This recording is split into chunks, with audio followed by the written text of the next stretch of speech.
Euh, donc, j'espère qu'on va pouvoir finir l'introduction aujourd'hui, ou sinon la semaine prochaine, je pense, et rentrer donc dans les 7 chapitres à venir. Et l'introduction, c'était surtout pour faire la louange, on peut dire nous vendre le bitachon. À quel point le bitachon est important. Et ensuite, à la fin de l'introduction, il va nous dire, il va plus ou moins présenter les 7 chapitres à venir. Qu'est-ce que c'est que le bitachon? Et l'équilibre, si on peut dire, entre le bitachon et l'ashtadlut, ce genre de choses. Donc, on va voir ça. Mais on est toujours donc dans les avantages du bitachon. Pourquoi est-ce que c'est important d'avoir du bitachon? Qu'est-ce qu'on gagne par le bitachon? Donc, une des choses qu'il nous dit, c'est Toelot bitachon ba'olam. Par rapport au monde, par rapport à notre relation avec le monde, quels sont les avantages qu'on a à avoir du bitachon? Alors, on dit la chose suivante. Men menuchat alev min hadagot olamiyot. Premièrement, un calme, une paix interne, une menucha de tous les problèmes du monde. Alors, je ne sais pas si vous êtes préoccupé par la politique, l'antisémitisme, la guerre, tout ce qui pourrait peut-être être le problème qu'on a dans la vie. Un peu, on a une bitachon. Dans le bitachon, on sait qu'Hachem est là, tout est dans les mains d'Hachem, et donc il y a automatiquement quelque chose qui, on se calme parce qu'on sait qu'on est, il va le mentionner un peu plus tard, on est dans les bras d'Hachem. Et tout ça, il y a un but. Donc, il n'y a pas besoin de s'angoisser. Qu'est-ce qui va se passer? Comment ça va être? Qu'est-ce qu'il a fait? Ou bien pourquoi est-ce que lui, il a fait ci, il a fait ça? Il y a une paix interne qu'on a parce que le fait que on a le bitachon. Ensuite, la shalva aussi, un autre mot pour la paix. Mais des nous d'un nefesh v'tsahara, le fait qu'on est balancé de droite et à gauche, notre âme, et tsara est la peine qu'on pourrait avoir, le chesron tavot fait, comme on a un manque dans nos besoins physiques. Non, le besoin physique, ça peut être aussi physique et émotionnel. Mais bien sûr aussi un manque aux besoins physiques. Tout ce qui pourrait être les besoins humains, disons. Ok. Donc, le fait qu'on soit balancé à droite et à gauche. Mais un peu plus tôt, il a parlé de pisoran nefesh, qu'on est éparpillé. Mais il y a aussi le fait que, voilà, surtout dans la vie qu'on a tous les jours, on a tellement à faire, tellement de choses à gérer. Ok. Que ce soit les enfants, la maison, le mari, le travail, et la famille, et chacun de ces choses, c'est des milliers de trucs. Les enfants, c'est pas les enfants, c'est pas juste les enfants. C'est les enfants, c'est l'école, les devoirs, les maîtresses, les fournitures scolaires, les vêtements, les préparer, aller les chercher, aller les déposer, préparer à manger si nécessaire dans l'école où ils ont besoin, où ils sont, etc. C'est un million de choses à se rappeler. Ok. Les vêtements de chacun, etc. Ensuite, les repas, c'est les courses, c'est préparer, c'est cuisiner, c'est trouver le temps. Et ça, c'est encore une fois une autre chose. Après, c'est la maison. Et après, on a tellement partout, tellement de choses à faire qu'on peut se perdre et on vit déchiré, on vit tiraillé de tous les côtés. Ok. On peut même pas s'enfermer dans les toilettes parce qu'il y a quelqu'un qui frappe à la porte. Maman, maman, maman. Impossible. Ok. Et on est déchiré de l'intérieur, si on peut dire. On est pris dans toutes de partout. Il y a chacun qui va un peu un bout de nous. On peut se calmer, se reconcentrer. En ayant une vision unique, si on peut dire, voilà, j'ai mes responsabilités, oui, mais on peut avoir un certain calme par rapport à ça. C'est pas la solution pratique, si on peut dire, comment gérer tout ça. C'est pas non plus de ça qui va parler, c'est pas de ça qui va nous donner la recette, si on peut dire, comment est-ce qu'on peut gérer tout ça.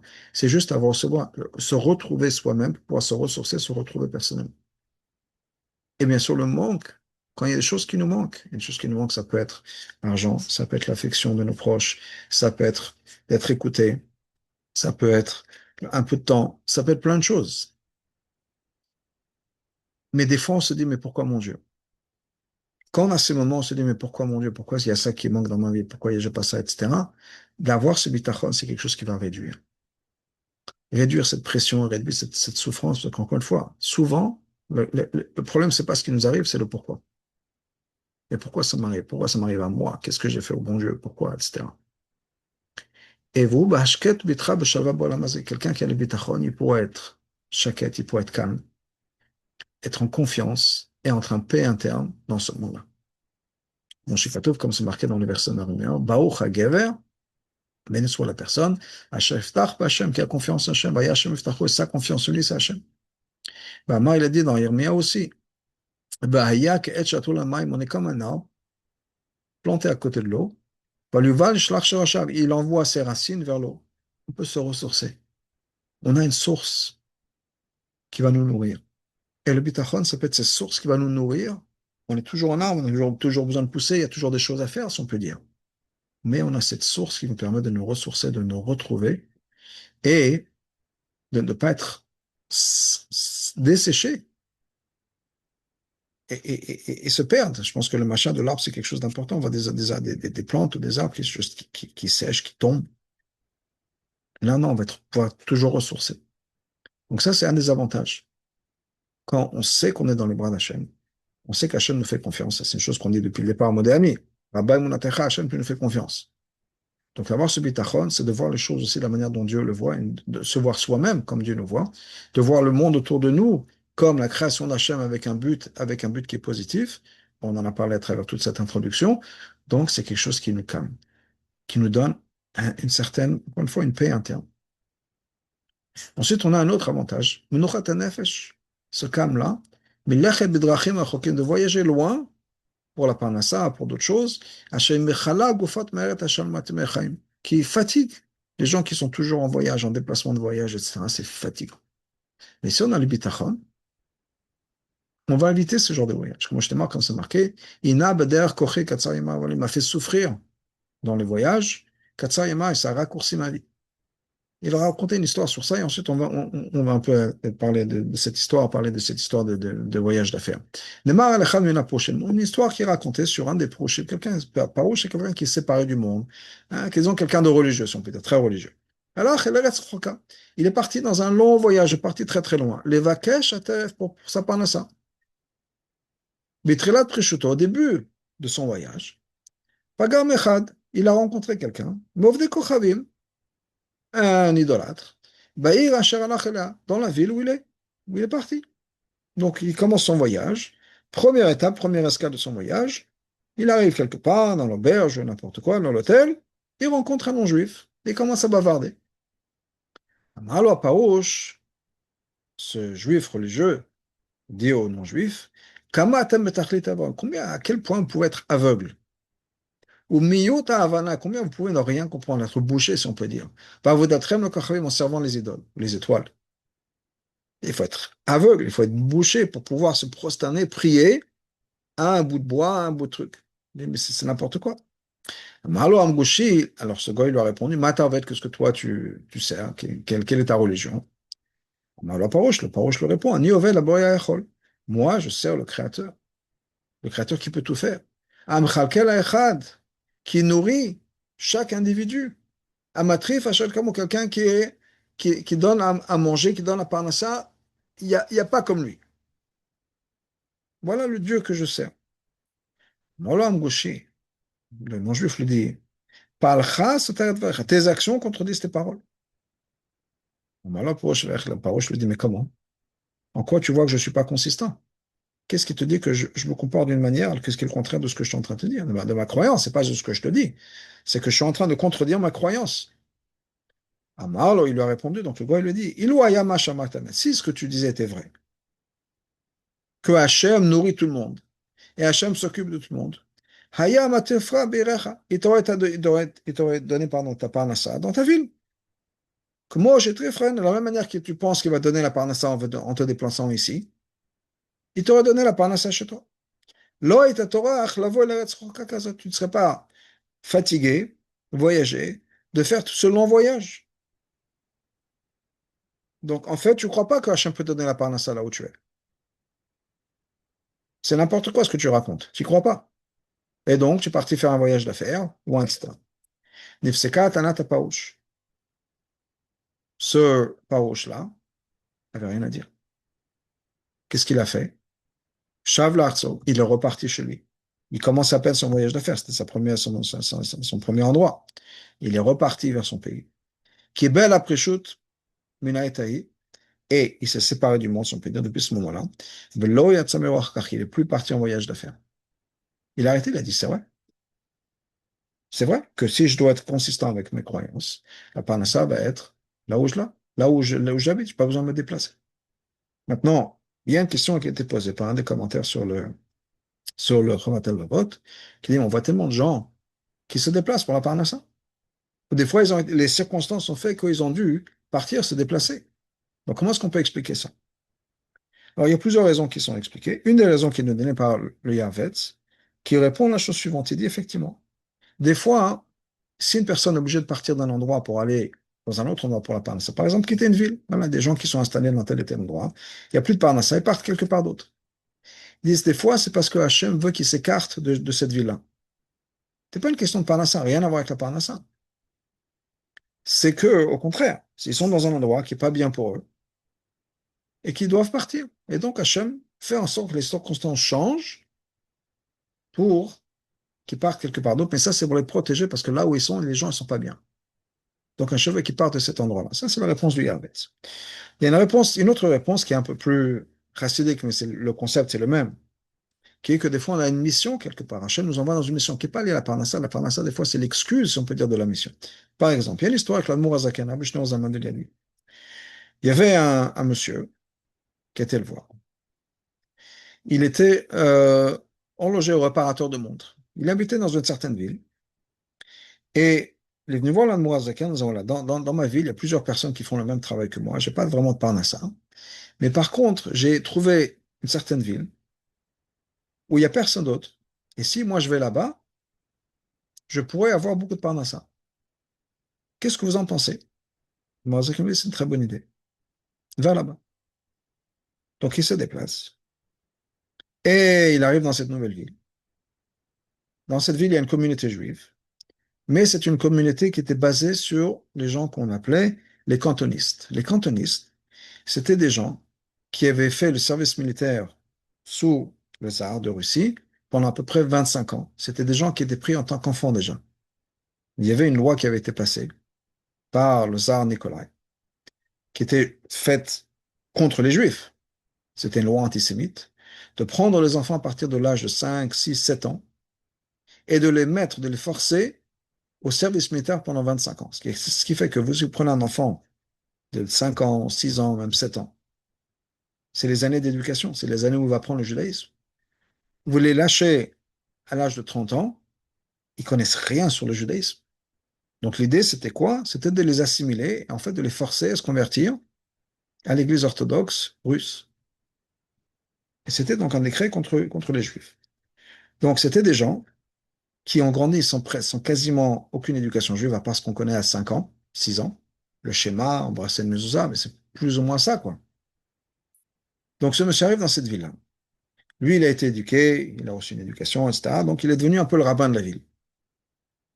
Et quand il fallait lire la Torah, c'est lui qui faisait la Torah. Quand il fallait faire l'office, c'est lui qui faisait les offices, etc. Quelques temps plus tard, il retourne voir le Mozaken. Le Mozaken, il parle un peu, il bracha, etc. Et là, Mozaken lui dit, qu'est-ce qui se passe dans ta ville? Et il dit, voilà, bon, ce sont des gens qui sont un peu des ignorants, mais quand, voilà, c'est moi qui lis la Torah, c'est moi qui suis le Chazan, qui fait la Tfila. Rabbi, tu leur enseignes le judaïsme. Et moi, je suis Rabbi, je suis réparateur de montres. Je suis pas rabbin. Le Mozaken dit, mais pourquoi est-ce que tu penses qu'Hachem t'a envoyé là-bas? Pour les montres? Hachem t'a envoyé là-bas pour que tu éduques ces juifs, que tu partages avec eux ce que tu connais de la Torah du judaïsme, pour leur apprendre à lire, pour leur apprendre les tfilot, pour apprendre les halachot. La parnassa, c'est une excuse pour t'envoyer là-bas. C'est pas la raison pour laquelle je suis parti. Et si tu ne profites pas de, c'est-à-dire tu n'agis pas, si on peut dire, sur le but de ta mission, tu n'as rien à faire là-bas. La parnassa, c'est juste une excuse. Donc c'est pour revenir plus ou moins à la même idée, qui est que même si effectivement on voit des gens qui se déplacent d'un endroit à l'autre pour la parnassa, c'est l'excuse, c'est pas le besoin. Alors, comment est-ce qu'on peut savoir qu'est-ce qui est quoi? C'est une bonne question. Mais de manière générale, il faut avoir cette perspective, que Hachem peut nous donner la parnassa là où on est. Il n'y a pas de raison que ce soit plus compliqué de nous donner la parnassa, je ne sais pas, à Paris. Il faut se déplacer en Chine pour pouvoir faire des bonnes affaires. Le même Dieu qui existe en Chine, il se trouve à Paris, il se trouve n'importe où, là où les gens habitent. Donc, il faut bien avoir cette vision, et ça, on a quand on a de bitachon, que Hachem peut s'occuper de nous là où on est. Et donc, si on va se trimballer quelque part, c'est qu'on a une mission à faire là-bas. On a des choses à faire. Donc ça, c'est le bénéfice, encore une fois, du bitachon. Ensuite, on a menuchat nefesh va'guf. Un autre bénéfice qu'on a du bitachon, c'est encore une fois une paix intérieure et une paix physique. Menuchat haguf, physiquement parlant. Mina ma'asim makashim, des actions dures, des travaux durs, vamlachot, vamigot, des travaux qui sont fatigants. Amiagot et agufot, qui sont durs sur le corps. Va'azov avodat hamalachim, ou bien travailler pour le roi, Rokem et tous les rois, Hamas, Anshem et tous comment ça s'appelle? Je veux dire, la pollution, si on peut dire, ou toutes les choses qui sont, les fraudes qui sont commises, la corruption qui existe dans les gouvernements. Et quelqu'un qui a le bitachon, d'abord, il ne va pas être impliqué dans tout ce qui est corruption. Deuxièmement, il ne va pas chercher des travaux, il va trouver des travaux, en disant, ah, je peux trouver que ça, il va trouver un travail qui est extrêmement difficile. S'il a le bitachon, soit il fait ça avec honneur, avec bienveillance, il est content de le faire parce qu'il dit, bon, c'est la part de ça qu'Hachem m'a donné, donc il n'y a pas de souci. Et donc, il n'y a pas encore une fois cette frustration, cette friction qui arrive, encore une fois, toujours pourquoi est-ce que je fais ça. Et aussi, quelqu'un qui a le bitachon, il va se dire, OK, si c'est, je ne vais pas prendre ce travail-là. Si le travail n'est pas pour moi, je m'enverrai à quelque chose d'autre. Si va te abotach b'Hashem, quelqu'un qui a le bitachon Hashem, ou tover mesibot hateref, ma sheyesh bo yotam menuchat legufo b'Shem tov lo. Qu'est-ce qu'il va chercher comme parnassa? Quelque chose qui ne va pas être trop difficile sur son corps. Quelque chose qui ne va pas lui donner une mauvaise réputation, dans le sens où il aura une bonne réputation. Pnaï le libo, qui va lui donner du temps libre, ou du temps au moins, en tout cas dans sa tête. Mashu mefikyoter le chovat torato, pour qu'il puisse se concentrer encore plus sur la Torah. Et miet emunato, avec encore plus d'émuna. Qui est si bas, l'autre siflo becheko, parce que la raison pour laquelle la parnassa, le travail qu'il va avoir, et la pensée, l'investissement qu'il va avoir, l'autre siflo becheko, ça va rien lui rajouter, l'autre et ça va rien lui enlever. Et là, tout vient du décret d'Hachem. Donc, il comprend très bien que ça parle à ça. C'est pas plus je vais investir, plus je vais me fatiguer, plus je vais gagner d'argent. Rabbi décret dans Yom Yom qu'avec tout le travail du monde, on ne peut pas gagner un centime de plus que ce qui a été prévu par nous. Ou pour nous, pardon. Ce qui était prévu au Rosh Hashanah, c'est ce qui est prévu pour l'année, c'est le budget de l'année. Alors bien sûr, ça exclut les dépenses de Shabbat et de fêtes, ça inclut les dépenses de l'éducation des enfants, il y a des choses qui ne sont pas incluses. Mais en tout cas, on ne peut pas gagner un centime de plus que ce qu'Hachem a décidé pour nous. Ou de moins d'ailleurs. Okay. Donc quelqu'un qui a ce bitachon, il ne va pas se dire, OK, si je ne fais pas ça, je vais tout perdre. Non, il y a une certaine confiance en Hachem. Et donc, je fais confiance à Hachem et je ne vais pas vendre mon âme, si on peut dire, pour un peu d'argent. Je ne vais pas faire des choses qui sont contraires à mes croyances. Je ne vais pas faire des choses qui sont contraires à ma vie. Parce que ou m'investir plus au point, j'ai pas le temps d'étudier la Torah, j'ai pas le temps d'être pris avec un minyan, ça. De temps en temps, il faut faire des concessions, si on peut dire, par rapport au minyan, des trucs comme ça, mais c'est pas des choses qui sont tout le temps. Il faut bien comprendre qu'il faut aller à la tefila, il faut étudier la Torah, et si des fois il y a une contradiction, quelqu'un qui a le bitachon, va dire, OK, bon, peut-être que de temps en temps, j'ai besoin de manière ponctuelle, mais je vais pas trouver un travail où j'ai pas le temps de faire quoi que ce soit. Et même si des fois, ça peut être le travail, le choix du travail, il peut y avoir des gens qui vont s'investir dans un travail où ils vont gagner peut-être, en tout cas dans leur tête, un peu moins, mais ils ont plus de menouchat et nefesh, ils seront plus calmes dans leur tête, ils pourront étudier. Au lieu des fois qu'il y a un travail où il va gagner un peu plus peut-être, avec tellement de pression qu'il n'a pas la tête à se concentrer. Et donc une personne qui a ce bitachon-là, il va dire, si j'ai trop de pression au point je ne peux pas étudier la Torah, ou je ne peux pas être prié avec un minyan, ou prier, c'est pas un travail pour moi.